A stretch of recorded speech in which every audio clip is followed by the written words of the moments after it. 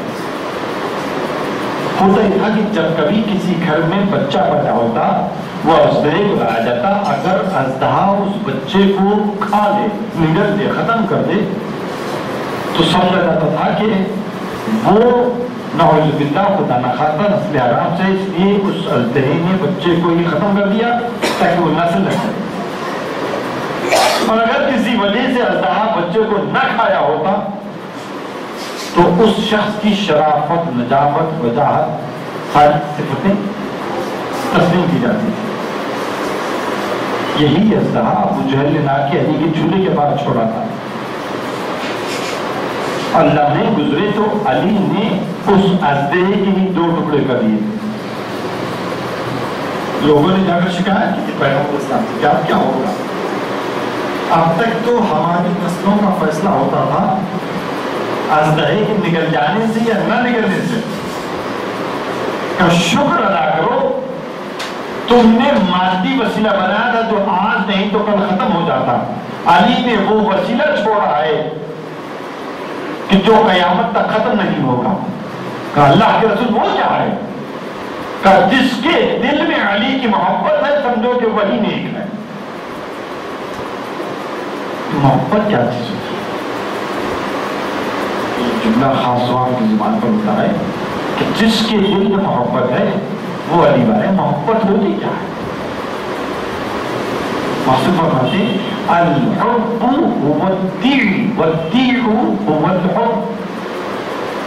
محبت اطاعت کا نام ہے، اطاعت محبت کا نام ہے۔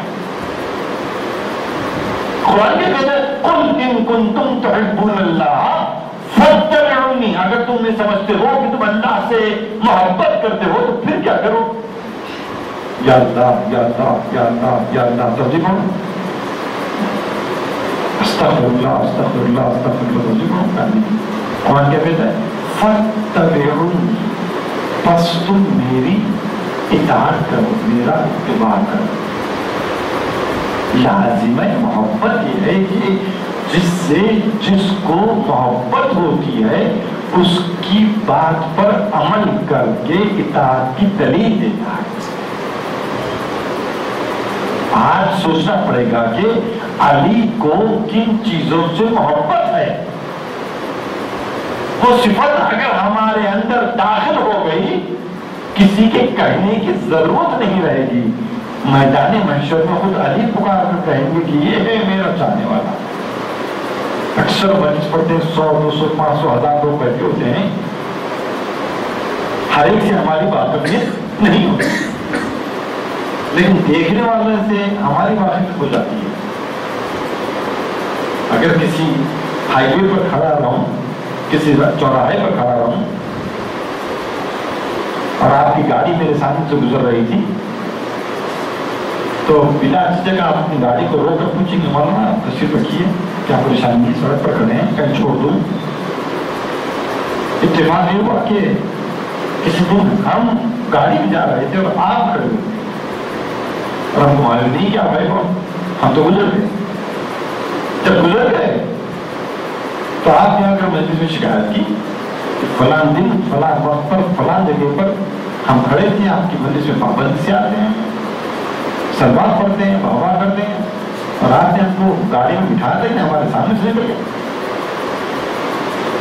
کیا جواب دوں گا؟ معافی چاہتا ہوں میں نے آپ کو نہیں پہچانا۔ تو پہچان کا لازمہ یہ ہے کہ شخص مجموعے کو نہیں پہچانتا ہے، مجموعہ شخصیت کو پہچانتا ہے۔ میدان محشر میں مجمع بہت زیادہ ہوگا. سارا مجمع کہے گا کہ ہم علی کو پہچانتے ہیں. تعریف یہ نہیں ہے کہ تم علی کو پہچانو، تعریف تو یہ ہوگی کہ میدان محشر میں علی پکار کر کہے کہ ہاں یہ میرا ہے، یہ میرا ہے، یہ میرا ہے.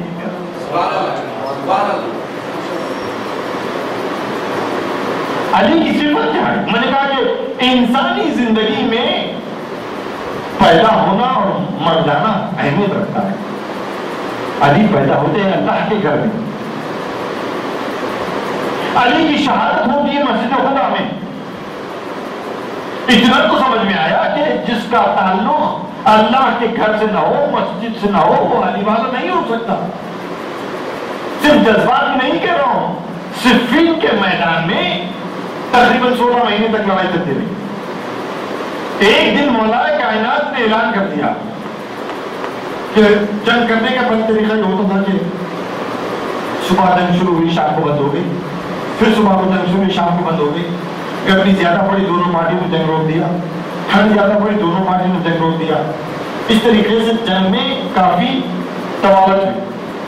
لیکن ایک مرحلے پر چلتے چلتے مولا کائنات نے اعلان کیا کہ اب چاہے کچھ ہو جائے جنگ رکے گی نہیں. مطلب 24 آورس، 24 گھنٹے جنگ چل رہی ہے. اور اس 24 گھنٹے میں جنگ چلتے چلتے 9 دن گزر گئے.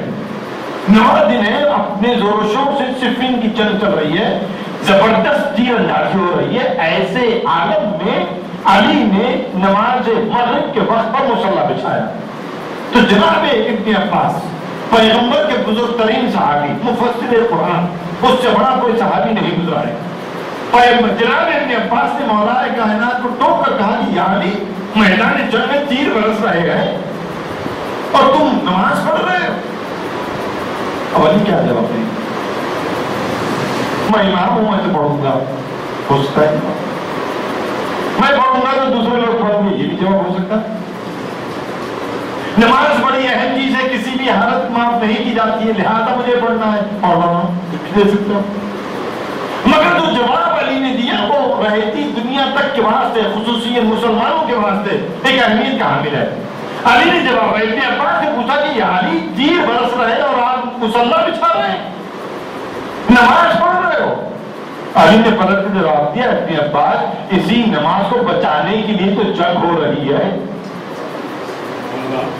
وہ نماز ایک لفظ بچانا، اردو میں جو ترجمہ ہے وہ لفظ استعمال ہوتا ہے بچانا. علی کہتے ہیں کہ اسی نماز کو بچانے کا، اگر علی نماز کو بچا رہے ہیں، کوئی اور ہے جو نماز کو مٹا رہا ہے. معلوم کیا ہوا؟ جو علی والا ہوتا ہے وہ نماز پڑھتا نہیں ہے، نمازوں کو بچاتا ہے. اس لیے کہ نمازوں کو بچانا علی کی صفت ہے، اور جو نمازوں کو ترک کرتا ہے وہ کوئی اور نہیں ہو سکتا، وہ دشمن علی ہوتا ہے. صفین کے میدان میں علی نے دلیل قائم کی. ایک صلوات پڑھے گا محمد ہم رمضان کا مہینہ ہے. جو شخص عام مہینوں میں، عام دنوں میں کچھ خیرات نہ بھی کرتا ہو تو کم از کم کچھ نہ کچھ خرید دیتا ہے، کچھ نہ کچھ خرید دیتا ہے. نئے کپڑے نہ دے تو کم از کم پرانے ہی دے دیتا ہے. اور جب دیتے ہیں تو تھوڑا سا ایک فیلنگ آتی ہے ہم نے بھی کچھ کیا ہے، کچھ تو کیا ہے.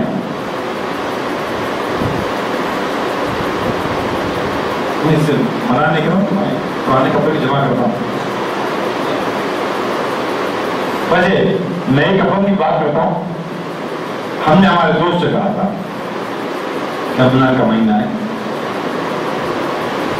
اور بڑا ثواب ہے، خصوصیت کے ساتھ ایک ایسا غریب محتاج جو نیا لباس نہیں بنا سکتا، کوشش کریے کہ آپ اپنی طرف سے ایک لباس کی سکنایت کریں. تقریر کر رہی تھی، مجلس ختم ہوئی، موصوف نے آگے سوال کیا، مطلب آپ نے بہت لمبی تقریر کی کہ لباس دینے کا بہت ثواب ہے، عید پر کپڑے بنا دینا کسی کو خصوصیت کے ساتھ بنانے کی تو بہت ثواب ہے. اب آپ بتائیے کہ 4 بچے ہیں، اتنی تنخواہ ملتی ہے، بڑی مشکل سے میں گزر کرتا ہوں، بڑی مشکل سے میں ان کے کپڑے بنائے ہیں. اب مزید کسی کو بنا کر میں خیرات کر دوں، کتنا مشکل ہوگا میرے لیے. میں نے کہا اگر اللہ نے تم کو 4 کے بدلے میں 5 بچے دیے ہوتے تو کیا تم 4 کو بنا کے 5ویں کو چھوڑ دیتے؟ کہیں نہ کہیں ہو سکتا ہے کہ کوالٹی میں کمپرومائز کر لیتے مگر 5ویں کو چھوڑتے تو نہیں۔ اگر کسی یتیم غریب اسیر بچے کو تم اپنے بچہ جیسا رتبہ دینا چاہتے ہو تو چاہے تم کسی حال میں ہو، جس طریقے سے تم نے ساری مشکلات کو برداشت کر کے اپنے بچے کے لیے کپڑے بنائے، اسی طریقے سے اتنا ہی مشکلوں کو برداشت کر کے کسی اور کے لیے اگر تم کپڑا بنا دیا، لباس بنا دیا، تو سوچو کہ اللہ تمہارے بچوں کو لباس پہنانے سے جتنا خوش ہوتا ہے اس سے زیادہ یقیناً خوش ہوگا کہ تم اسی رتبے کے مقابلے میں کسی غیر کو بھی ویسا ہی لباس پہنا دو۔ علی نے نیا لباس بنایا تھا، مشہور ہے علی کی چادر، اتنے پیون اس میں لگ چکے تھے کہ درزی نے انکار کر دیا تھا کہ اب مزید پیون اس میں نہیں لگا سکتے۔ تو ایک وقت ایسا آیا کہ اب نئی چادر خریدنا علی کے لیے ضروری ہو گیا، خرید کے لوٹ رہے تھے، قبر سے ملاقات ہوئی۔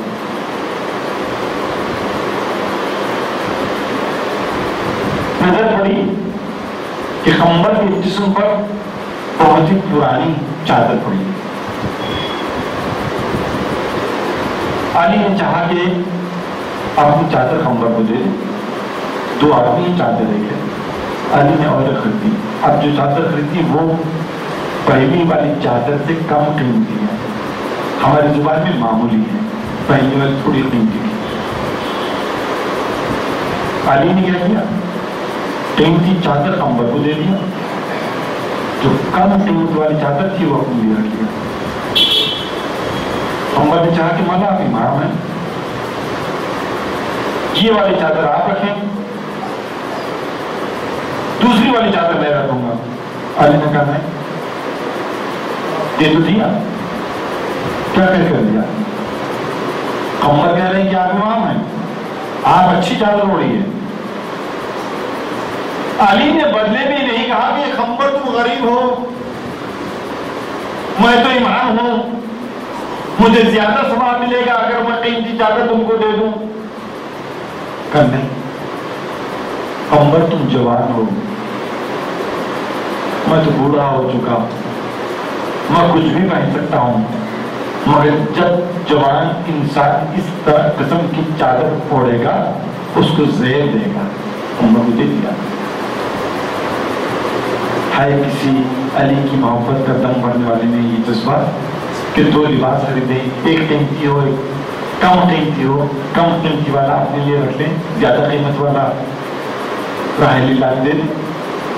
ہاں دیں گے، پہلے پہنیں گے، تھوڑا سا اونچا ہو جائے، رنگ بدل جائے تب۔ علی نے روزے کو پسند کیا ہے،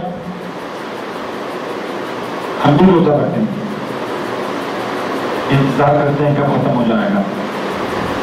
علی کا روزہ پوچھا کسی نے، علی آپ نے اس دنیا کو 3 بار طلاق دیا، کیا اس دنیا سے کسی شے کو پسند بھی کیا ہے؟ کہا ہاں، میں نے کچھ چیزیں پسند کی ہیں، اس میں پہلی چیز یہ ہے کہ سخت گرمی ہو، تپش کی دھوپ ہو، ایسے عالم میں اللہ کی خوشنودی کے لیے روزہ رکھو، آپ کو دکھانے کے لیے نہیں، قوم میں امپریشن مارنے کے لیے نہیں، فرماتے اللہ کو خوش کرنے کے لیے بندہ روزہ رکھے۔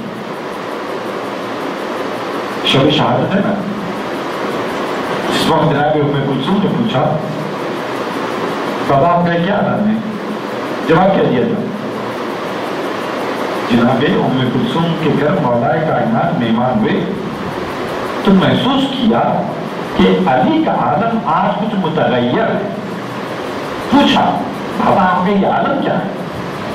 کہا کہ وہ رات آ گئی جس کا علی کو انتظار تھا۔ کہا بابا کون سی رات؟ کہا وہی رات جس کا پیغمبر نے وعدہ کیا تھا۔ پھر پوچھا کون سی رات؟ کہا وہ رات جس رات میں علی کو اپنے پروردگار کے سامنے جانا ہے۔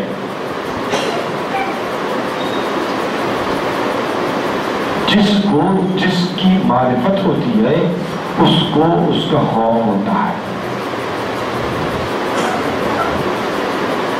اگر معبود کی معرفت ہو تو معبود کا خوف ہوتا ہے، بندے کی معرفت ہو تو بندے سے خوف ہوتا ہے. تاریخ دکھتا ہے کہ علی کانپ رہے تھے جناب کلثوم کے سامنے یہ کہتے ہوئے کہ تجھے نہیں معلوم کہ آج علی کو اپنے پروردگار سامنے حاضر ہونا. سوال اور ہم تو کوئی حیثیت نہیں رکھتے. قبل نے بڑی کوشش کی تھی کہ علی کی صفتوں کو جمع کر رہے سمجھے، پھر اعلان بھی کیا. اس نے علی کی تاریخ کو پڑھا، نہج البلاغہ کو پڑھا، پہلے خطبے کو پڑھا تو اس کی عقل حیران ہونے لگی کہ اتنے سال پہلے عربوں میں کوئی انسان تھا جو کھڑے ہو کر سوال کر رہا تھا کہ مجھ سے پوچھو کہ میں تم کو بتاؤں یہ آسمان کیسے بن گیا، یہ زمین کیسے وجود میں آ گئی. فرشتہ کہتے کس کو ہے، زمین اور آسمان کے مقابلے میں فاصلہ کتنا ہے. یہ سارے چیزیں وہ پڑھنے لگا تو اسے بڑا تعجب ہوا. اس نے پڑھ کر 60 سوال مرتب کیے اور اپنے زمانے کے جو قابل انسان تھے، سائنسدان تھے، فلسفی تھے، عالم تھے، ان کو لکھ کر بھیجا کہ میرے پاس 60 سوال ہے، میں چاہتا ہوں کہ تم ان سوالوں کا مجھے جواب دے دو. سوالوں کا آغاز اس نے یہی کیا کہ چاند کیسے وجود میں آیا، سورج کیسے وجود میں آیا، زمین کا اور آسمان کے درمیان فاصلہ کتنا ہے، انسان کن چیزوں سے مل کر بنا ہے، فرشتہ کہتے کس کو ہے، موت کیا چیز ہوتی ہے، روح کیا چیز ہوتی ہے. ایسے 60 سوال اس نے مرتب کیے، مرتب کر کے اپنے ساتھ والوں کو بھیج دیا کہ تم کچھ وقت لو، مدت دو، ان سوالوں کے مجھے جواب بھیجو. 1 سال گزرنے کے بعد گبن کو 60 سوالوں کے جواب ملے تو اس نے سوالوں کو سامنے رکھا، جوابوں کو سامنے رکھا، پڑھ کر اعلان کرتا ہے کہ اے سائنسدانوں، اے اس زمانے کے عالموں، میں مسلمان نہیں ہوں لیکن اس بات پر یقین رکھتا ہوں تمہارے جواب پڑھنے کے بعد کہ یہ پوری کائنات یا تو علی نے بنائی ہے یا علی کے سامنے بنائی گئی ہے.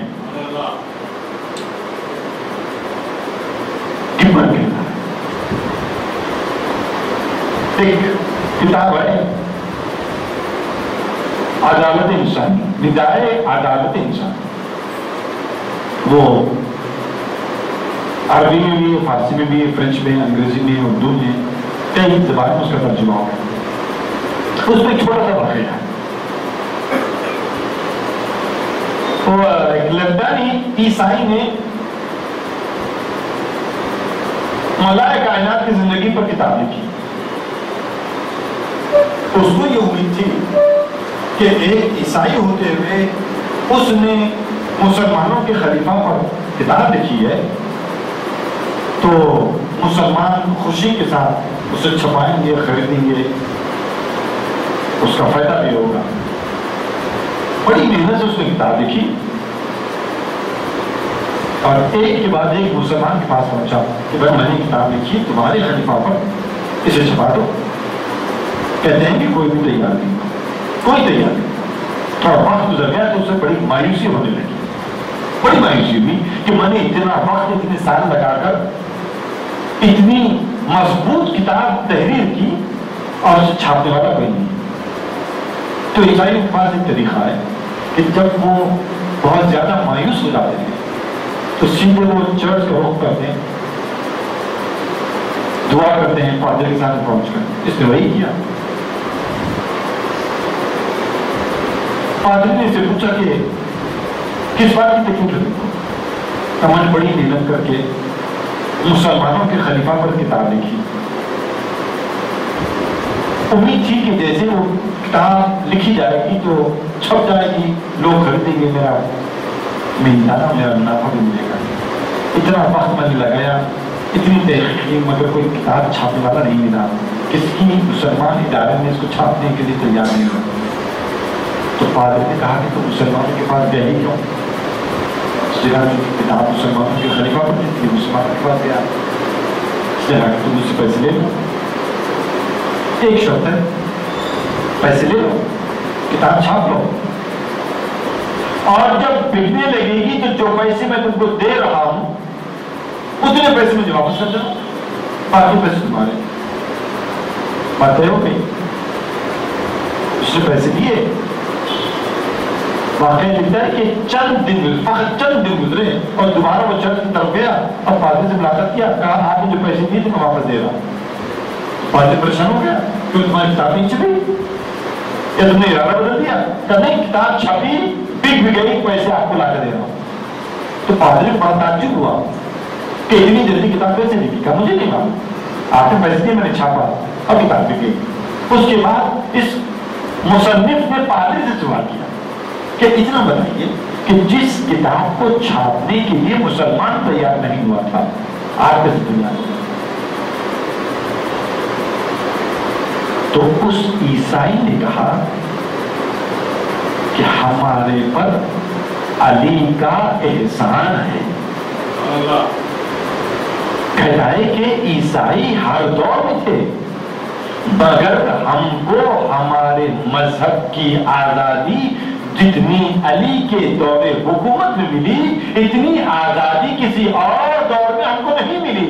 ہم چاہتے تھے کہ کبھی تو ہم کو موقع ملے کہ جو احسان علی نے ہم پر کیا ہے، کبھی نہ کبھی ہم یہ احسان علی کا اتاریں گے۔ تو جب تم وہ کتاب لکھ کر میرے پاس آئے تو میں نے سوچا کہ شاید میری زندگی کا ایک پہلا موقع مل رہا ہے کہ علی کے احسان کا بدلہ اتار، لہٰذا میں نے کھلے دل سے تم کو مالی امداد کرنے کا ارادہ کیا۔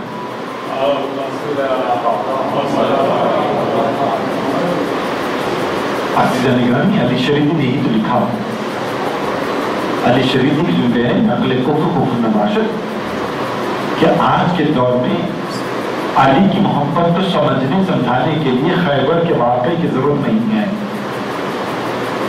خندق کے معرکے کی بیان کرنے کی ضرورت نہیں ہے۔ آج کے دور میں ضرورت ہے اس بات کی کہ ہم یہ بتائیں کہ علی بحیثیت باپ اپنے بچوں کی تربیت کیسے کرتے تھے تاکہ ہم کو اپنے بچوں کی تربیت کا سلیقہ نصیب ہو۔ علی بحیثیت فرزند اپنے باپ کی خدمت میں کیسے جایا کرتے تھے تاکہ ہم کو اپنے باپ کی خدمت میں پہنچنے کا سلیقہ نصیب ہو۔ علی بحیثیت پڑوسی اپنے پڑوسی کے ساتھ کیسا رشتہ رکھتے تھے تاکہ ہمیں سلیقہ نصیب ہو کہ پڑوسی کے ساتھ زندگی کیسے بتائی جا سکتی ہے۔ علی بحیثیت حاکم نے کیسی حکومت کی تاکہ اگر تم کو اپنی کمپنی سے لے کر اپنے ملک کا اقتدار اگر ہاتھ میں آتا ہے تو تمہیں طریقہ معلوم ہو جائے کہ تمہاری کمپنی میں، تمہارے اقتدار میں، تمہارے ملک میں دوسری قوم سے رہنے والے انسانوں کے ساتھ کیسے سلوک کیا جا سکتا ہے، ان کے ساتھ کیسا برتاؤ کیا جا سکتا ہے۔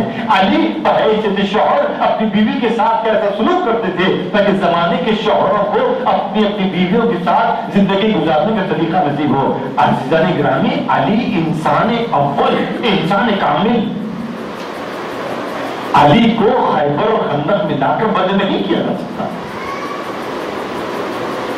صبر کی اونچی ترین مثالوں میں جا کر کربلا کے واقعے کو ہم ملا دیتے ہیں۔ صبر کی اونچی ترین مثالوں کو لے جا کر واقعے کربلا سے ملا دیتے ہیں۔ کوئی علی سے پوچھے صبر کیا ہے؟ پیغمبر سے پوچھا گیا تھا کہ سب سے بڑے عزت دار انسان کے لیے کون سی بات ہے جو اس کے لیے باعث توہین ہو سکتی ہے؟ سب سے بڑے عزت دار انسان کے لیے کون سی بات ہے جو اس کے لیے باعث توہین ہو سکتی ہے؟ پیغمبر نے کہا تھا کہ ایک عزت دار انسان کے سامنے اگر اس کی بیوی پر ظلم کیا جائے، اس سے بڑا ظلم اس عزت دار انسان پر نہیں ہو سکتا۔ علی اس صابر انسان کا نام ہے جس کی نظروں کے سامنے جلتا ہوا دروازہ شہزادہ کے پہلو پر گرایا گیا، جس سے جناب محسن کی شہادت واقع ہوئی اور علی صبر کر کے خاموش رہے۔ ایک روز مولا کائنات گھر داخل ہے، شہزادی کونین کچھ کہنا چاہتی ہے، کہتی نہیں۔ اس ہچکچاہٹ کو علی نے محسوس کیا، پوچھا بنت رسول، علی کو ایسے محسوس ہوتا ہے کہ آپ کچھ کہنا چاہتی ہیں مگر کہتی نہیں۔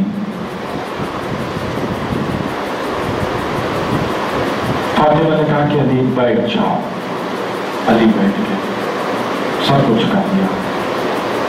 کہ یا علی میں نے سنا ہے کہ مدینے کے لوگوں نے آپ کو سلام کرنا چھوڑ دیا. یہ بات جب شہزادی کو معلوم ہوئی کہ لوگ مولائے کائنات کو سلام نہیں کر رہے ہیں تو شہزادی کو اتنی تکلیف ہوئی کہ وہ یہ بات مولائے کائنات سے پوچھنا چاہتی تھی مگر ہچکچاہٹ تھی کہ کہہ نہیں سکتی تھی. اور جب علی نے زور دیا تو فاطمہ نے کہہ دیا کہ یا علی میں نے سنا ہے کہ مدینے کے مسلمانوں نے آپ کو سلام کرنا چھوڑ دیا. علی نے پلٹ کر جواب دیا کہ بنت رسول آپ نے فقط اتنا ہی سنا ہے کہ لوگوں نے سلام کرنا چھوڑ دیا, حقیقت یہ ہے کہ میں سلام کرتا ہوں, لوگ جواب سلام نہیں دیتے. یہ ہے غربت علی کی منزل, یہ ہے صبر علی کی منزل. 25 سال کے اندر اسی مدینے میں ان حالات سے علی کو گزرنا تھا اور اس پر بھی دشمن خاموش نہ رہا. 18ویں رمضان کی رات گزرتے گزرتے جب 19ویں رمضان کی صبح نمودار ہونے کا وقت آیا, علی اپنے گھر سے نکلنے کا ارادہ کیا. جب نکلنے لگے تو بیت الشرف میں کچھ مرغابیاں تھیں, انہوں نے دامن علی کو اپنے دانتوں سے تھام لیا, دانت سے تھام لیا. شاید وہ اپنی زبان بے زبانی میں کچھ فریاد کر رہے تھے. علی نے اپنے آپ کو روک لیا, روک کر کہا بیٹا حسن یہ جانور ہیں, جب تک تم ان کی غذا کا اہتمام کر سکو گھر میں رکھنا. اگر تم کو ایسے محسوس ہو کہ اب تم ان کے دانا اور پانی کا بندوبست نہیں کر سکتے ہو تو انہیں آزاد کر دینا. یہ ہے غربت علی کہ اپنے گھر کے جانوروں کو علی بغیر کھانے اور پانی کے برداشت نہیں کر سکتے. لیکن چند سالوں کے اندر اسی علی کے گھر میں ایسی پیاس دے دی گئی کہ چھوٹے چھوٹے بچے تھے اور آوازیں بلند تھی کہ العطش العطش. گھر کے باہر نکلے, مسجد کا رخ لیا, گلدستہ اعضاء کے قریب پہنچے,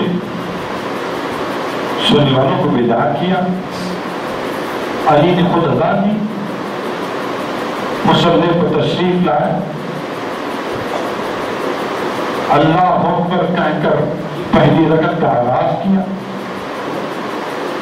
سوروں کی تلاوت ہوئی, رکوع کر کے پہلے سجدے میں پہنچے, سبحان ربی الاعلی و بحمدہ کہہ کے جیسے ہی سب کو اٹھایا, ایک مرتبہ ابن ملجم کی تلوار چلی, سر شکافتہ ہوا.